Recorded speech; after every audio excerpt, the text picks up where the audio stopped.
नमस्कार आयुर्वेदा लाइव ओडिया रे आपण मानकु बहुत बहुत स्वागत। आपण माने समस्त जानि सारि थिबे मु आज आपण मानकु केउ टॉपिक ऊपर वीडियो जणैबाकु जाउछि बा केउ आयुर्वेदिक ऊपर आपण मानकु जणैबाकु जाउछि से सब आपण माने वीडियो थंबनेल देखि कि आपण माने निश्चित भाବରେ जानि पारुथबे। कारण एही दुनिया रे आमे अनेक लोकन को देखि सारिछु पुरुष एवं स्त्री मानकु जेमिति से माने विवाह करंती किछि दिन गला परे तांकर दाम्पत्य जीवनटा सुखमय होय नै दुखमय होय। कारण जदि कौनसी पुरुषर तांकर शीघ्र पतन हेउछि किंबा शीघ्र उत्तेजित हे शीघ्र ही तांकर सब किछि सरी जाउछि जदि आपण एही सब समस्यार सम्मुखीन हेउछंती ताले आपण माने चिंता करंतु नाही। मु आपण मानकु एही वीडियो रे एमिति एक छोटिया आयुर्वेदिक उपाय कहिबी जो छोटिया उपाय द्वारा आपण माने निजर जहा भी समस्या अछि गुप्त समस्या जेमिति कि आपनकर धातु पतला हेउछि आपनकर शीघ्र पतन हेउछि जदि आपण कुंठे की परिश्रा कले आपनकर फेण सहाय्य रे चली जाउछि आपनकर धातु आपण जानि पार नाहंती अनेक लोकंकर एही समस्या होई थाए।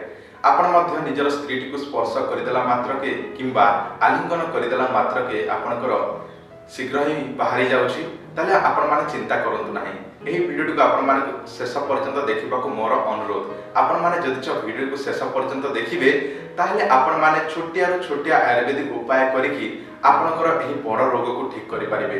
कारण कोनोसी पुरुषर जदि एही समस्या हबो ताले निज स्त्री को केबे हेले सुखटी देई परिबो नाही बुझिले।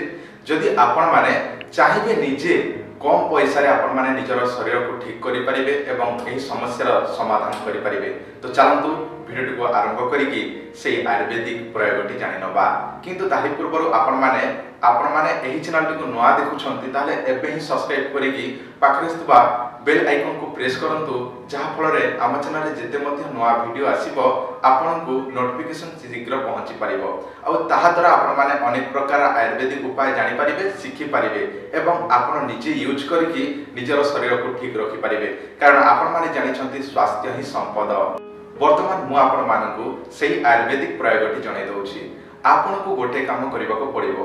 आपण जे कोनसे आयुर्वेदिक सेंटर हो किंबा ऑनलाइन रे हो फ्लिपकार्ट हो अमेज़न हो जोठी मध्ये आजिकाली सब किछि मेडिसिन अवेलेबल अछि आपण मानकु दरकार हबो अश्वगंधा। अश्वगंधा आपण माने चाहिले निजे काठ आनी की दुकान रो निजे छेंची की पाउडर करि परिबे।